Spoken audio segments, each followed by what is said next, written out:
Hi, I'm Linda, and this is No Bills ASMR. No Frills ASMR. I did a video previously about the different types of mortgage, and I can't remember if it was that same video or a separate one where I talked about how to pay off your mortgage or pay towards your mortgage more efficiently. Or maybe that was even just credit. I don't remember. But I'll try to link it up here.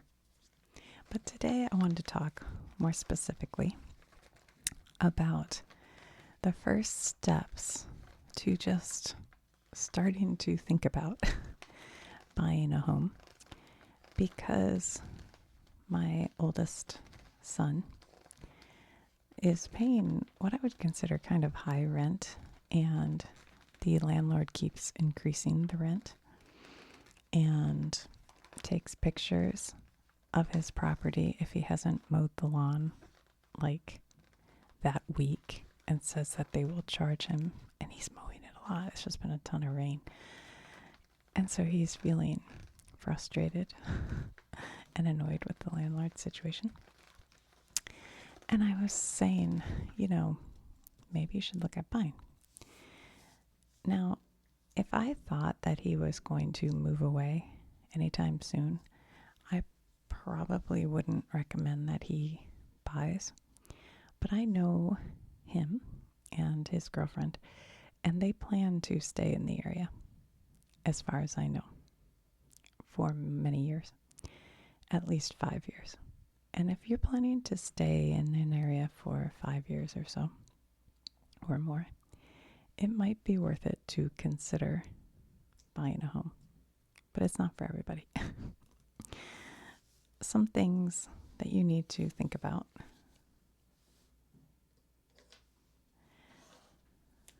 before you even consider buying a home is, will you be there for a long enough time for it to be worth it?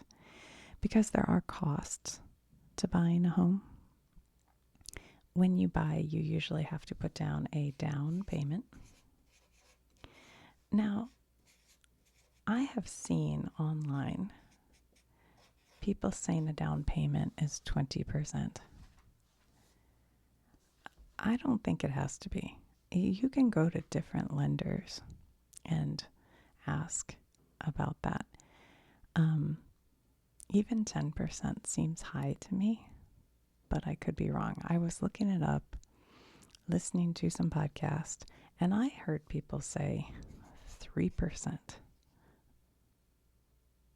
So I think anything above 10% seems to me like a high number. But anyway, you just have to know that you will have to put a down payment down. And owning a home, like just buying the home, you have to pay for closing costs. So there's more to owning a home than just the mortgage payment, because sometimes, like on the online, housing, they have you put in how much the home is, and then it shows you like, oh, your mortgage will be this low. But you do have to also take into account that if you buy, you'll put down the down payment, which if you eventually sell it, hopefully you'll, recoup that. But closing costs are just costs. And they are things like title insurance. And what title insurance does is it checks to make sure that the person selling the house actually owns the house. And I shouldn't say this. This part I'm not sure about, but I think it looks for if there are any liens on the house, anything like that. So you actually are going to be getting the full title. You have to pay things called origination fees. I think that just has to do with like the paperwork for the title company. There could be more to that. I don't know. Property taxes. And you pay property tax while you own the house too. Homeowner's insurance you'll have to have if you're getting a mortgage. they require you to have homeowners insurance, so that because they kind of own the home. So you will have to pay that. And then you're going to want to pay to have an inspection done on the house, almost certainly, just to make sure there's nothing wrong with the house. And look, don't just get anybody to do your inspection. Try to find somebody who's highly rated to do the inspection for you, who isn't just pocketing the money and running, unless you really know your stuff, you know. So anyway, there are costs to just buying a home. And also, once you have the home, you're going to have money to do any, maintenance. I don't know how to spell the word maintenance. I don't know. That's not it. Is it N-A? Maintenance around the house. And it's not just money, it's time. You'll have to take the time. Like, I mow my lawn and I, shovel and take care of the grounds and I do most all the fixing around my house. I pretty rarely pay somebody to fix anything. So, that's money and time. Basically, everything's on you. But the benefits are, one, like I said, you don't have a landlord, so you don't have to answer to anybody. And you have a sense of stability in that you know what your mortgage insurance payments will be. And as long as you have it depends on the type of mortgage you get, which we talk about in the mortgage video, but generally your mortgage payments will stay the same throughout time unless you decide you want to pay more towards your mortgage. So you don't get rent increases.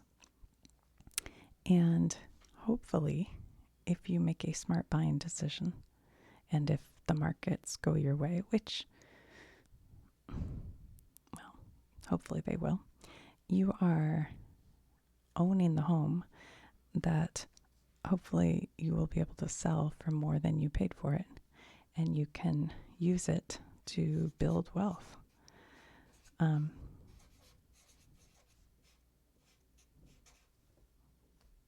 Those are two really good, and it gives you a little bit of freedom to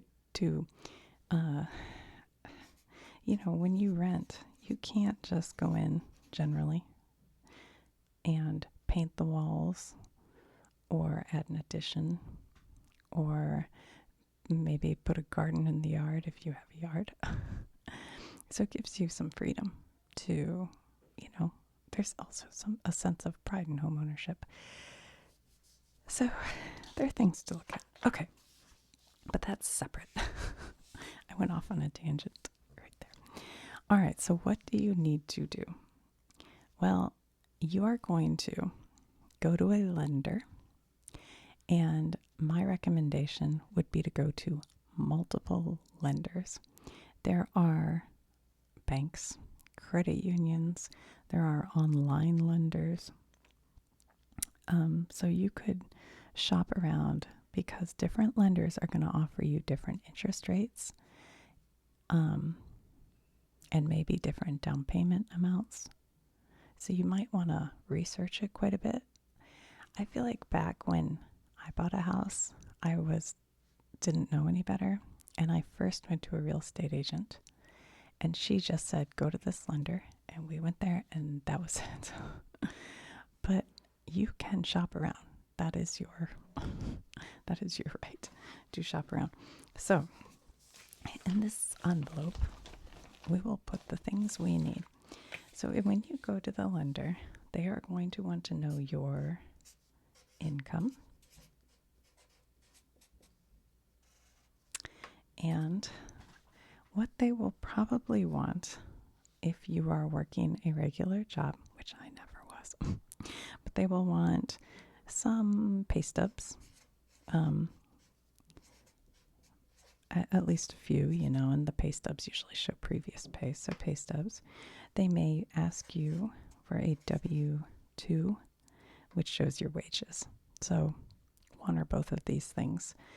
If you have a 1099, that is the form that shows interest income, they may find that interesting. If you're self-employed, they might just want a copy of your previous year or year's tax return to look at. And I will say, if you are self-employed, this is more difficult, I think, than if you're not, because, I mean, this goes in the weeds a little bit. If you're self-employed, a lot of times you're writing off a lot of expenses, and I don't think they look at that properly sometimes, but okay. So there is income. So you'll need to take that with you. So we'll put that in our envelope here. And then they will want to know, what is your debt looking like? Oh, see, that's my I'd like to say that's my old school dyslexia, but I don't know if that even counted. That was just...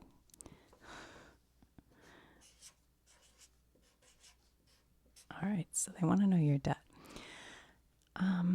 So things that are at debt are just monthly payments. So of things like credit cards, car loans. I think they look at student loans, which I'm sure could be a problem for a lot of young people. But anyway, any debt that you have, they're going to want to know about it. Now, they might look at some debt more critically than others. I don't know. I was trying to find that out. Like, are low interest student loans looked at less harshly than like a high interest credit card debt? I would assume. So debt is something they will look at. And then they will ask you to provide them with your assets. So that is things like what you have in your savings,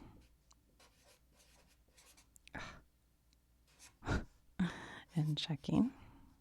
I know I'm going capitals and then non-capitals. It's crazy time. Your investments.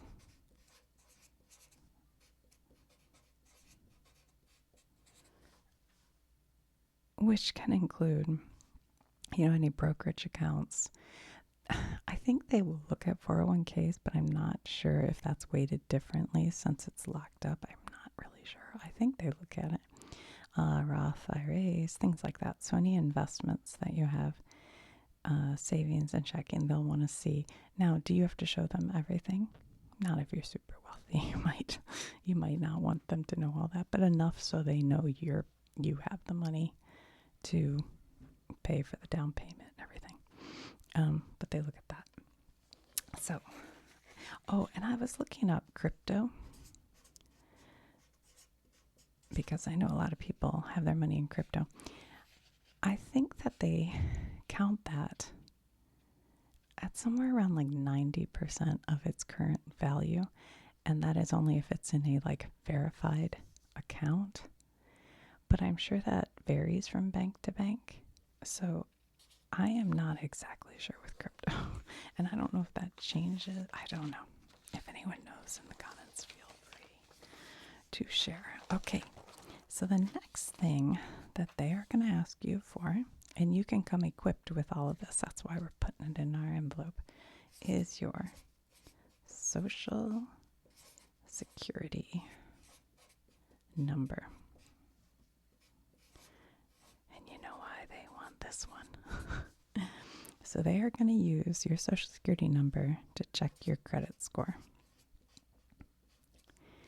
Now, if you are like many of us who have all your credit locked, you're going to need to unlock it. I don't know what the word is for that. Is that the right word? Before you go to your loan lender so that they can pull credit report. And if you are getting a what's called a pre-approval. I'm sorry, my brain went blank. A pre-approval. There is a thing called a pre-qualification.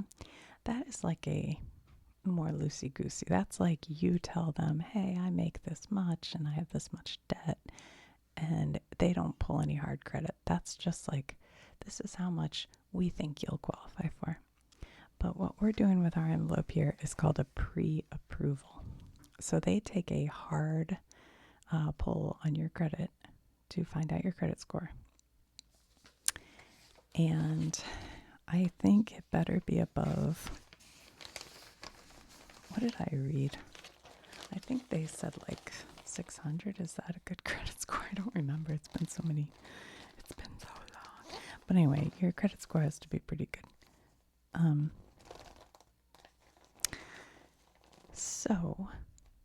I know what I was going to say. So when you have a hard pull on your credit score, it can drop your credit rating for a short amount of time, for a time.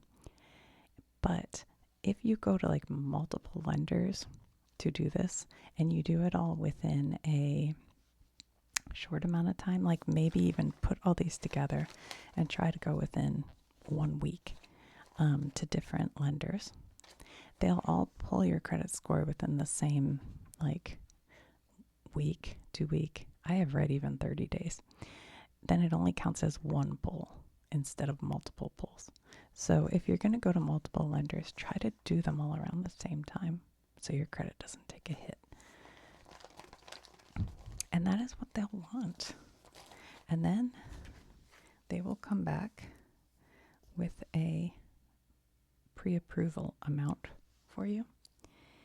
And I believe that amount that they give you will be good for, oh shoot, I forget, is it 60 days? I think it's 60 days. Sorry, guys.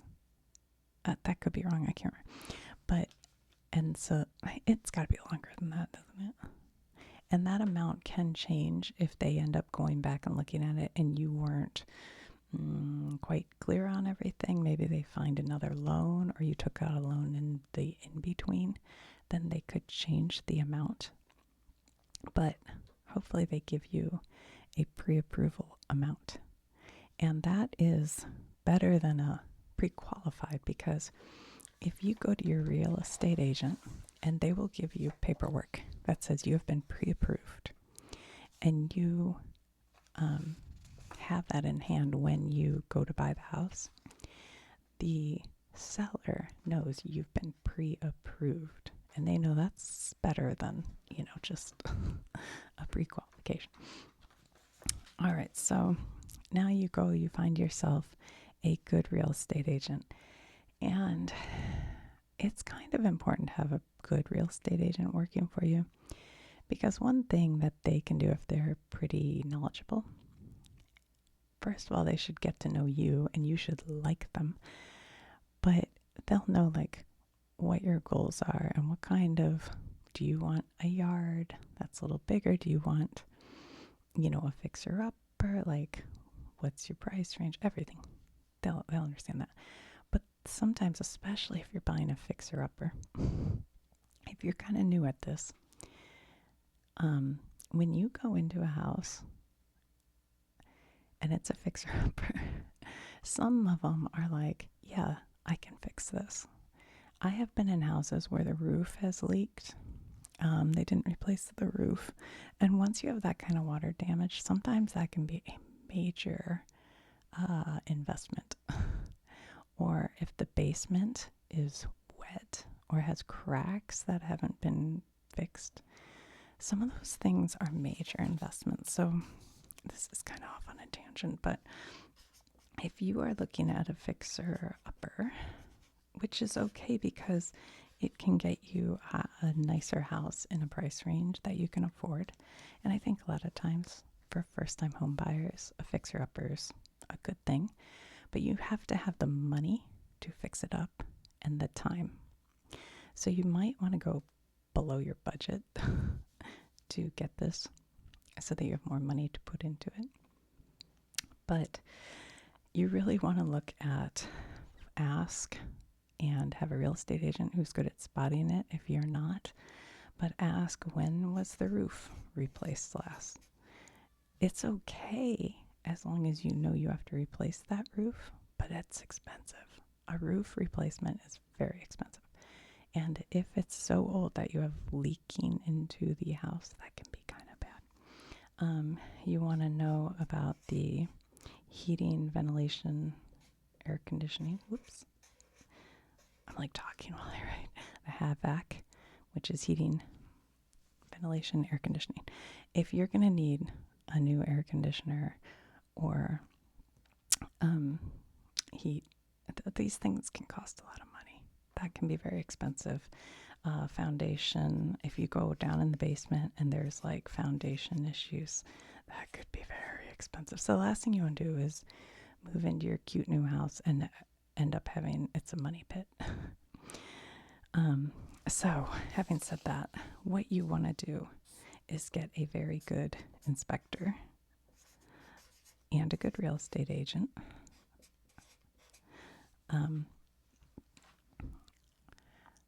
And maybe know your stuff a little bit, like do a little YouTube research on what to look for. And between the three of you, hopefully you can suss it out, But paying for a home inspection is important, and having a good home inspector, because I know, like, my cousin told me she had an inspection done, and the guy just kind of came in and glanced around and said, yeah, looks good. And it turned out it's got so many issues.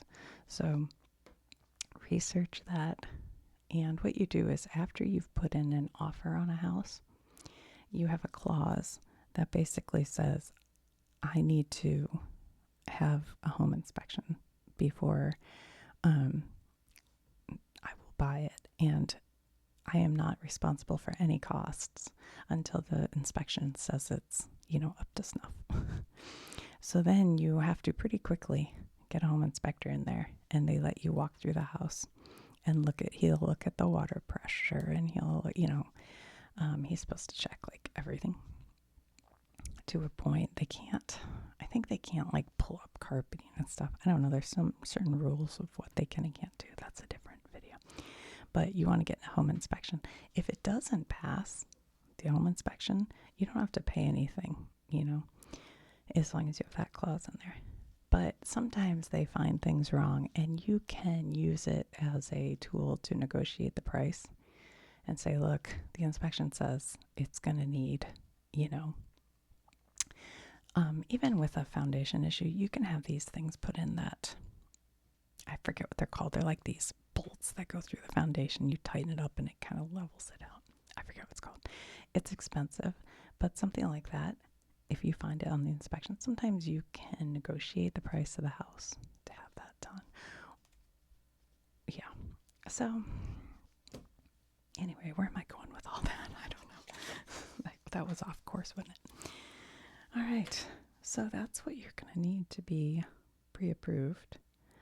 But just remember that if you buy a house, you will possibly have to put money into maintenance every month and repairs. And by maintenance, you got to mow your lawn. So if you can't do that yourself and you have to pay somebody to do that, that's maintenance. Things like you have to do the work. You don't have a landlord to do the work. So if you have plumbing issues, you may have to pay a plumber, electrical, or learn how to do things and, do it yourself. It just depends on how good you are at that. Yeah, homes are a little work, but for me it's worth it, because I think there's a sense of pride in owning your own home and fixing it up and knowing that it's mine and I can put my owl box in the backyard and my bees, and I don't have a landlord telling me what to do. So it's, kind of worth it. But yeah, the closing costs, that's part of why you have to keep a house for like 5 years, because these costs can add up. And it depends on how much the house is, how much these will be. But you'll have to look into it a little bit. They can add up. So if you were to buy a house and then sell it a year later, and it hasn't really increased in value all that much, and you put the money into this, maybe it's not worth it. But hopefully if you do some fixing up, you'll be able to sell it for even more than you paid for it and make money, which is nice. You know what else is nice about owning a home is community. You know, when you rent, a lot of times maybe you don't bother to get to know your community or feel like you want to be part of the school PTA or school boards or clean up for the community, things like that. But once you own a home, you have more of a investment in your community. I'm not saying that's true of all renters if you rent a place for a long time, but for people who are like renting from a landlord who keeps upping their rent and they just know they'll probably move, then maybe you don't dig into the community as much. That's a nice thing about owning a home. Yeah, so I don't know, I guess that's it. But the one thing that I didn't do because I didn't know any better was shop around lenders. And the more I listened to, podcasts and read articles about home buying, they all say shop around. And I guess beforehand, now, like back when I bought a house, there wasn't the internet. Now you could look up and see maybe who has best rates, or go on to like community groups and say, does anyone know? Or if you do already have a realtor, you can ask them, what they recommend. So let's see, what did we end up with? They're going to want your assets, savings, checking, investments, and I'm not sure how crypto works. Your social security number so they can pull a credit score on you. And you'll want a credit score, I think it was like 620 or better is what they kind of look for. They will look at your debt, which includes credit card, car loans, student loans, any other loans I guess you might have, and your income, which includes pay stubs you could bring with you to the lender, your pay stubs, W-2, if you have 1099, if you're self-employed, tax return. Either way, you bring your tax return. And if you have all this stuff with you when you show up at the lender, they should be able to get it done for you. So put that all in your little folder and carry it in. Yeah. All right, guys. Well, that's all I can think of right now. So if you have any other thoughts on that, let me know. I'll talk to you soon. Your debt may include credit cards, car loans, student loans, your social security number so that you can show your credit score. We did an episode on getting a good credit score if you're curious. I think I did. Assets, your savings, your checking, your investments. I'm not really sure about crypto. Your income, which includes pay stubs, W-2s, 1099s. The other thing, a good lender might be able to help you find if your city, state has any incentives for first-time home buyers, things like that. So you also might want to ask about that, or you can look it up for your state. Sometimes they have things. They'll help you with your down payment. All right, so your assets. They'll want to know your debt. They'll want to know your income, your credit score. Your social security number so they can get your credit score. Oh, and investments.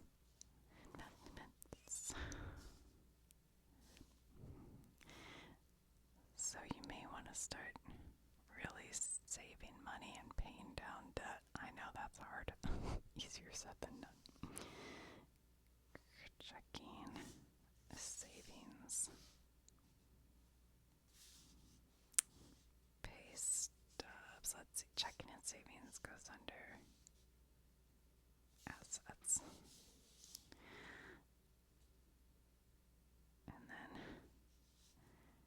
stubs is income and investments. The Social Security's credit score. Investments are crypto.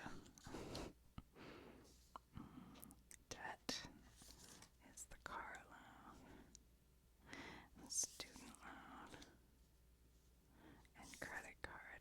But don't think just because you have debt that you won't be approved. That's not true. They just look at how much you're spending on your debt more than how much your debt is. Your credit score should be around 620. W-2 for income. Your tax return.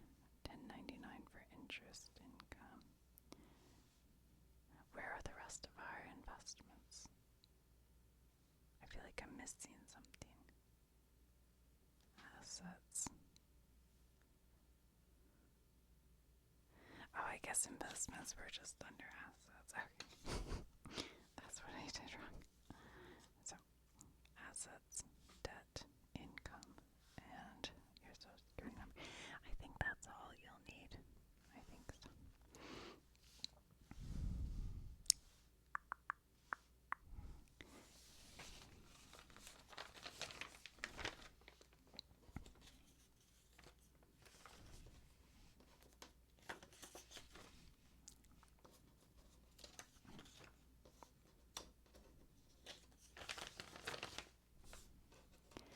Hard to pick these up.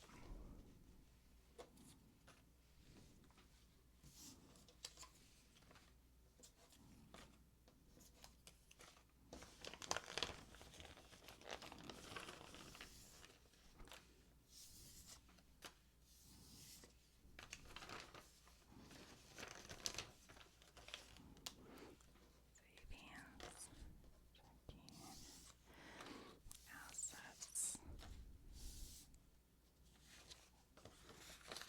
I wonder if you can get a 3% down payment. Closing costs, title insurance, origination fees, property tax, homeowners insurance, inspection. Well, interest.